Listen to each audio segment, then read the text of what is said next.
avec ses atouts culinaires, est devenu l'aliment principal des populations vivant en Côte d'Ivoire, sans oublier tous les efforts de nos braves paysans et paysannes. Mesdames, Mesdemoiselles et Messieurs, bonjour.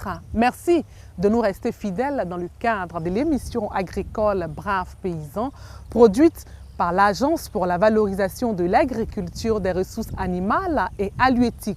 La Côte d'Ivoire dispose de plusieurs bas-fonds pour la culture du riz. L'État de Côte d'Ivoire veut atteindre l'autosuffisance en riz en 2016. L'ONDR, l'Office national du développement de la riziculture, a donc été créé pour booster cette production nationale. Pour en savoir davantage, restez connectés.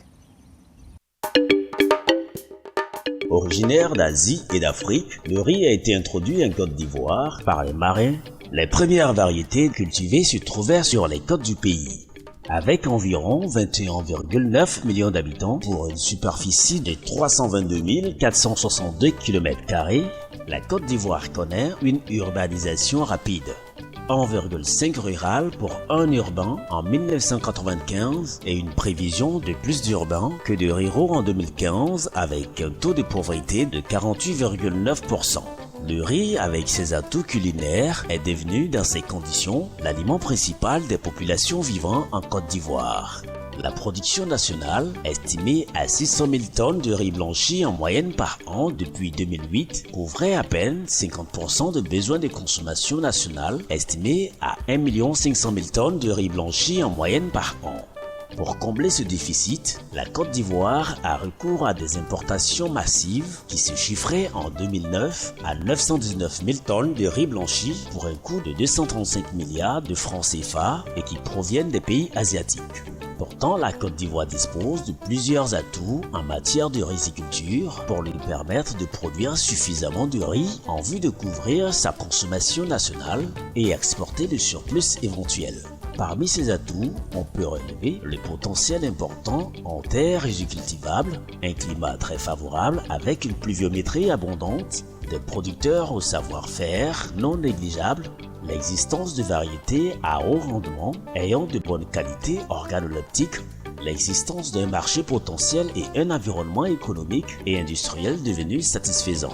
Malgré ces atouts, la Côte d'Ivoire est exposée à un risque d'insécurité alimentaire sur le riz à cause de sa trop forte dépendance à l'importation avec une production moyenne annuelle de riz blanchi d'environ 600 à 700 000 tonnes pour une consommation estimée à 1 317 704 tonnes en 2008. Lancée à l'orée de l'indépendance, la politique nationale de développement du riz implémentée par l'ex-Soderiz a permis à la Côte d'Ivoire d'être autosuffisante dans la production du riz dans les années 80. Cependant, la conjoncture économique mondiale et les 3 dernières décennies de crise politique ont entamé cette bonne dynamique de progrès rizicole. Devant donc ce constat peu reluisant pour l'économie, le gouvernement a décidé de soigner le mal à la racine. C'est dans cette optique que l'Office national de développement du riz, ONDR, a été créé en 2010 pour impulser la politique de développement de la production massive du riz en Côte d'Ivoire. La Côte d'Ivoire est composée de plusieurs zones de production de riz. Vous avez le riz irrigué, vous avez le riz pluvial, vous avez le riz inondé. Et tous ces systèmes culturaux de riz doivent permettre d'atteindre l'autosuffisance qui a été demandée par l'État ivoirien. Donc, sur la base du potentiel ivoirien, de la caractéristique de la riziculture en Côte d'Ivoire, nous avons mis en place une stratégie qui a un certain nombre de concepts, d'outils. Le premier, c'est l'organisation spatiale. Nous avons divisé la Côte d'Ivoire en 10 pôles de développement du riz. Et il y a un élément qui est très important pour nous. On veut atteindre l'autosuffisance. Et nous n'avons pas suffisamment d'argent pour la riziculture parce que la riziculture demande beaucoup d'argent. Nous avons évalué les coûts d'exploitation, c'est-à-dire la mise en place des intrants, c'est-à-dire semences, engrais, herbicides, l'achat du paddy, la transformation du paddy, la distribution du paddy. Tout ça, quand on a évalué le coût, on a environ 1200 milliards de francs CFA par an.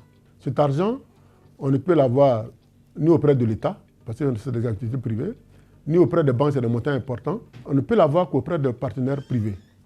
C'est ainsi que notre dispositif de développement de la riziculture a fait une large place au secteur privé. C'est une des particularités, la place du secteur privé qui est prépondérante dans la filière riz. On ne demande pas à ces opérateurs privés de venir produire du riz, d'acheter la terre avec les producteurs et puis produire du riz. Non. On leur demande de venir nous appuyer financièrement à mettre en place les engrais, les herbicides, les semences, de nous appuyer financièrement à ce que le paddy soit acheté cash, de nous appuyer financièrement à transformer le paddy. Et puis maintenant, une fois le riz est sorti, ils peuvent prendre le riz pour le vendre sous leur label. Par le truchement de la SNDR déployée par l'ONDR, une véritable stratégie est mise en œuvre.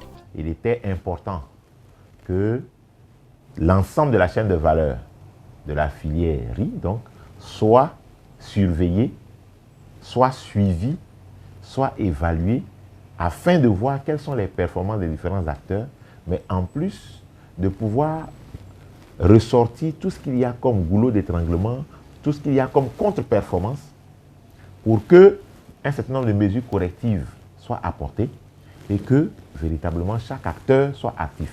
La stratégie de développement de la filière riz SNDR couvrira la période 2012-2020 avec pour objectif d'une part la satisfaction des besoins nationaux de consommation à partir de 2016 avec une production locale de 1 900 000 tonnes de riz blanchi et d'autre part de porter cette production à l'horizon 2018 à environ 2,1 millions de tonnes de riz blanchi.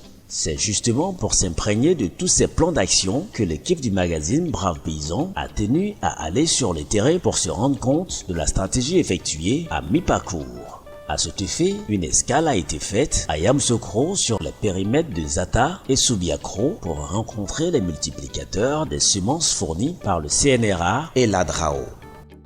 Nous sommes ici sur le site de le périmètre risicole de Subiakro, un périmètre aménagé où on a une maîtrise totale de l'eau. Et les différentes variétés que je produis ici, il y a le Palawan d'origine philippine, et puis il y a le 8 à 9, et puis deux fois aussi le CB1 qu'on appelle communément le riz noir. Ça fait 2 ans, j'ai essayé aussi avec Dr Boué du CNRA à mettre en place une nouvelle variété qu'on appelle le Boaké AM qui doit être homologué et qui se comporte aussi très bien. Donc, concernant la sémence, l'ONDR nous a beaucoup appuyé parce que concernant la formation, ils nous ont formés comment tenir un champ de sémences et ça s'est bien passé. Grâce à cette formation, aujourd'hui j'ai une maîtrise totale concernant la multiplication de sémences. Le riz que nous produisons, c'est le 8 à 9. En plus de 8 à 9, nous avons d'autres variétés telles que ce qu'on appelle communément Acadie. Il y a d'autres variétés qui viennent d'être homologuées, par exemple Aurélix 6, et il y a les CB1. Et toutes ces variétés sont prisées par les Ivoiriens. Une fois les semences multipliées, elles sont acheminées au centre de conditionnement des semences de Yamoussoukro. Lorsque les semences sont collectées depuis le terrain par nos agents, elles arrivent ici, nous les testons pour savoir le taux d'humidité. Lorsque le taux d'humidité est établi à 12% de taux d'humidité, ça veut dire que la semence est apte à être conditionnée, c'est-à-dire à passer sur la trieuse. Mais lorsque ce taux d'humidité est élevé, alors la semence subit un séchage à l'air libre sur les bâches. Alors, il y a un planning qui est fait lorsque les semences sont sèches à 12% de taux d'humidité et maintenant ces semences passent sur la table densimétrique. Préalablement repaiser sur notre balance électronique pour pouvoir nous permettre à faire les ratios. Une fois les semences conditionnées, elles sont emmagasinées dans les chambres froides pour leur permettre d'être conservées assez longtemps. Pour la campagne 2013, il y a eu 1430 tonnes de collectées par nous. Sur cette quantité de 1430 tonnes, nous avons pu obtenir en semences nettes 1043 tonnes qui ont été donc conditionnées. Les semences sont conditionnées en sacs de 40 kg.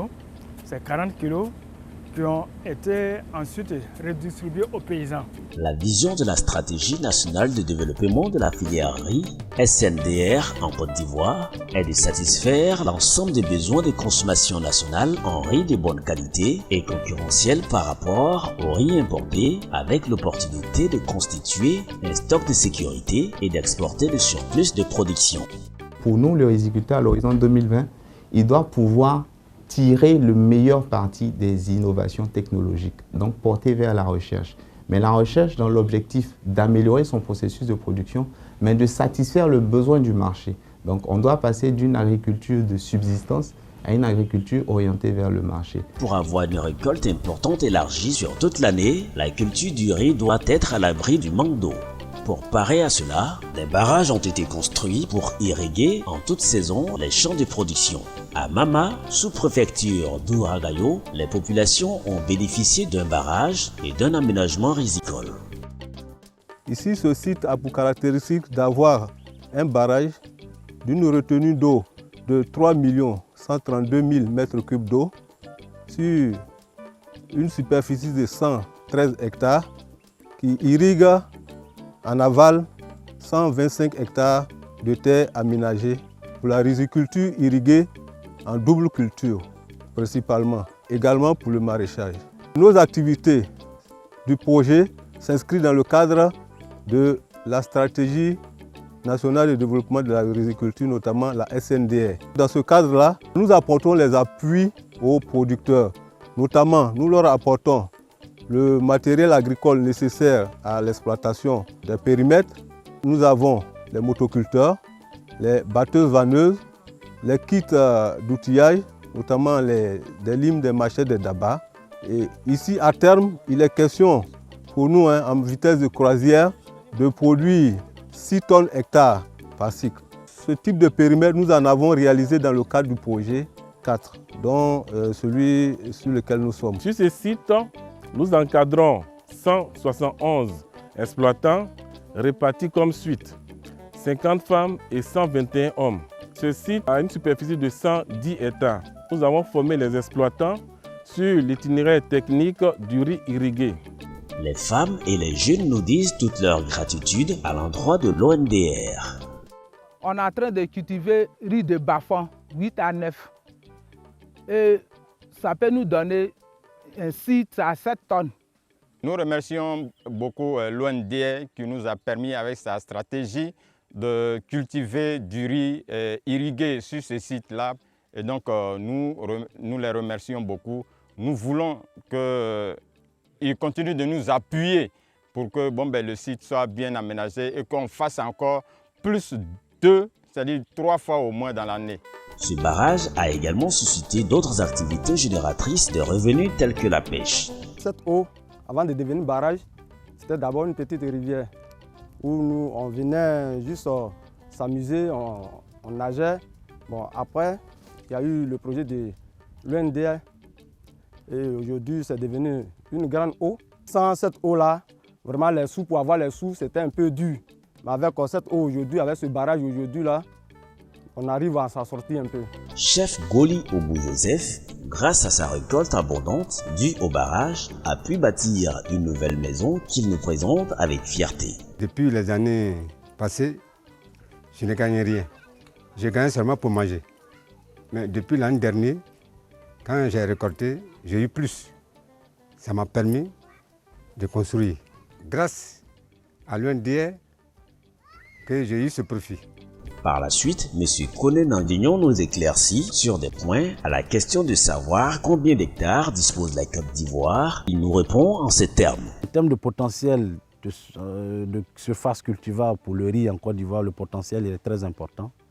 En dehors de ce qu'on appelle le riz de bas-fond, c'est-à-dire le riz qui est cultivé dans les zones, dans les plaines qui sont drainées par des cours d'eau, on a le riz de plateau qui est cultivé sur toute l'étendue du territoire.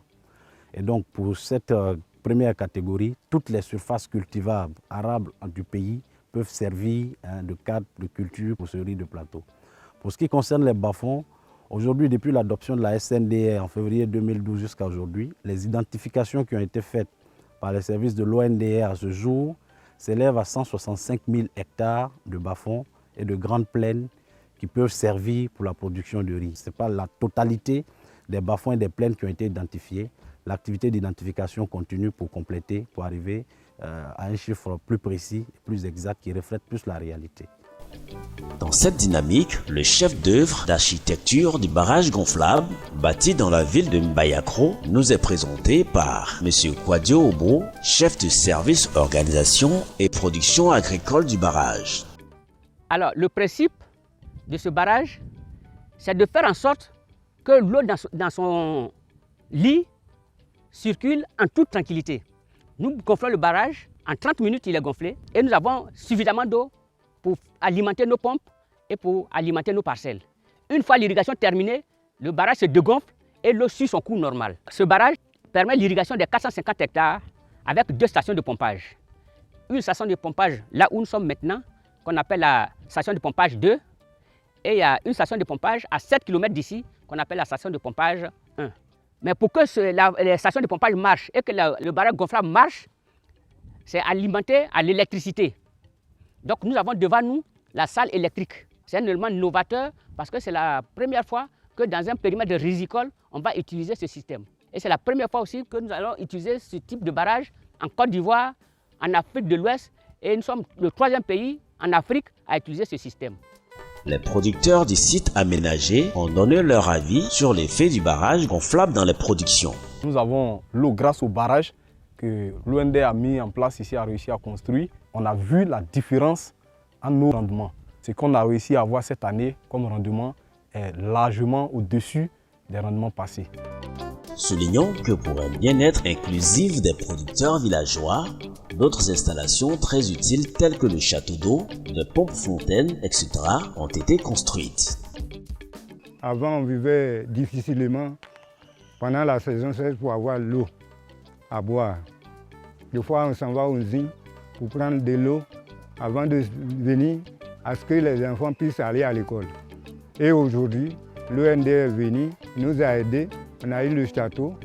Maintenant, tout le monde a de l'eau chez lui à la maison. Vraiment, ça nous plaît beaucoup. Maillon pas moins vital de la stratégie, les transformateurs des paddies n'ont pas été oubliés. Ils ont expliqué les performances des machines mises à leur disposition par l'ONDR dans l'amélioration de leurs activités rizicoles et leurs attentes dans leur localité. Les avantages de la 15-20, c'est qu'elle a, disons, un élévateur de paddy qui facilite le transport du paddy. Et on a un épierreur qui débarrasse le riz de tout ce qui est impureté, tout ce qui est cailloux. Et on a un double élévateur et une table densimétrie qui nous permet de séparer le riz décortiqué du riz non décortiqué. Et au finish, on a un riz sans cailloux, sans paddy. La demande que je lance, c'est-à-dire que effectivement, c'est d'augmenter quand même notre capacité de transformation vraiment qui est très importante. Par exemple, quand la demande vraiment très forte, je suis obligé de travailler souvent la nuit pour pouvoir satisfaire aux besoins des clients. Parce que nous avons déjà habitué vraiment la population de gagner au bon riz local. Vraiment, il est de notre devoir maintenant pour ne pas les décevoir quand ils viennent et qu'il n'y a pas le riz, ils vont se retenir vers le riz importé. C'est ce qui ne serait pas bien, parce que nous sommes en train de lutter contre ce fléau aujourd'hui. L'équipe des braves paysans a visité l'usine de transformation de riz des Bongwanou, leader de pôle, pour avoir une idée sur les activités à leur confier dans la zone. Dès le départ, dans son rôle de maître d'œuvre et d'entremission, l'ONDR nous a mis en relation avec différents opérateurs, en l'occurrence un opérateur financier qui nous apportait le soutien.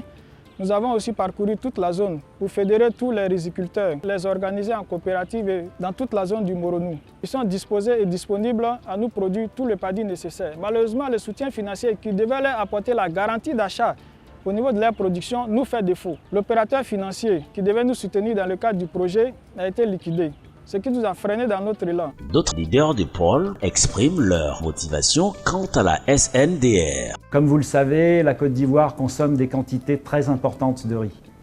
Environ 1 600 000 tonnes par an, ce qui représente 63 kg de riz par habitant et par an. À l'horizon 2020, ce sont environ 2 600 000 tonnes de riz qui seraient consommées dans tout le pays. C'est un défi énorme. Ces qualités gustatives sont reconnues et appréciées par tous, donc le potentiel est déjà là. Notre moteur, c'est de répondre à la demande croissante en proposant du riz ivoirien de haute qualité. Le prix du riz ivoirien varie selon les différentes qualités. Comment la SNDR garantit-elle un prix accessible du riz blanchi et une bonne qualité aux consommateurs? Le riz à l'importation est un riz qui est bonifié parce que vous avez très peu de brisures à l'intérieur.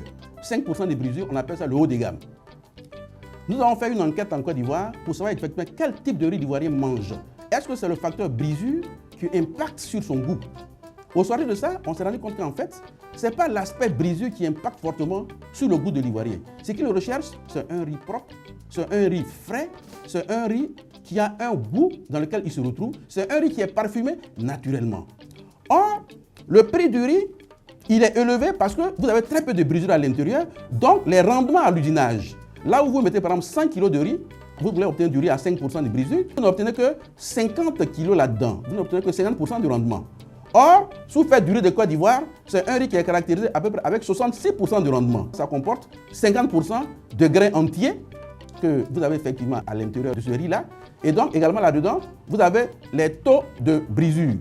Le taux de brisure correspond à peu près à 15% de brisure à l'intérieur. Donc, ça vous donne déjà près de 65% de rendement. Là où le riz d'importation, lorsque vous le faites à 5% de taux de brisure, vous n'avez que entre 50 et 40% de brisure. Donc, plus le rendement il est élevé, plus le prix il baisse. Le riz de Côte d'Ivoire, il va se normer par rapport à cette caractéristique-là. La pureté variétale, la propreté du riz, l'homogénéité, le goût, la fraîcheur. Le riz local ou riz ivoirien est beaucoup prisé sur le marché selon les dires de grossistes et détaillants. Les Ivoiriens s'intéressent beaucoup au riz local. C'est un riz qui n'a pas trop de répercussions de maladies sur l'organisme parce que dès qu'on le coupe au champ, il garde toute sa saveur, toutes ses qualités et puis bon, les gens le consomment rapidement. Donc il n'y a pas de problème là, en ce sens-là. Ça va et donc le riz se comporte très bien. C'est bon riz local, l'homme de Guinwa, il veut ça. Donc il veut ça, toujours il vient payer. Et puis les gens qui font aussi, ils n'ont qu'à aider aussi. Là, nous on gagné beaucoup et puis on vend. Les restauratrices et les consommateurs témoignent de tous de la bonne qualité et du parfum du riz local. C'est du riz local que je vends ici parce que les gens aiment très bien et c'est bien parfumé, il n'y a pas de cailloux dedans. Comme nourriture, j'aime beaucoup le riz local parce que c'est un riz qui est bien parfumé, bien propre et il n'a pas de saleté. Vraiment, j'invite la population ivoirienne à consommer tous le riz local. Les impacts attendus de la SNDR 2012-2020 sont les suivants. La création d'emplois au niveau de tous les segments de la chaîne de valeur du riz, notamment la production, les services, transformations diverses, maintenance, etc. et la distribution. Ainsi, plus de 500 000 emplois directs et 2 millions d'emplois indirects seront créés en amont et en plus de 100 000 emplois directs et 400 000 emplois indirects en aval. En 2014, la Côte d'Ivoire a produit 1 343 000 tonnes de riz blanchi. Tous ont donc les yeux rivés et les oreilles attentives vers le Salon international de l'agriculture et des ressources animales, SARA, où ils espèrent promouvoir le label riz ivoirien. Quoi qu'on dise, il y a certains Ivoiriens qui sont encore sceptiques pour le riz local. Et comme le SARA est un cadre d'échange, qu'il aura des gens qui vont venir de la sous-région et même du monde entier, nous allons saisir l'occasion pour valoriser le riz que nous produisons. C'est une occasion pour nous pour faire connaître un peu tout ce qu'on produit comme semences et les différentes variétés. Ceux qui vont goûter vraiment le riz de Guinwa et le riz ivoirien sans cailloux seront très contents. Ça, c'est un challenge vraiment pour nous. Nous allons faire une forte présence au SARA.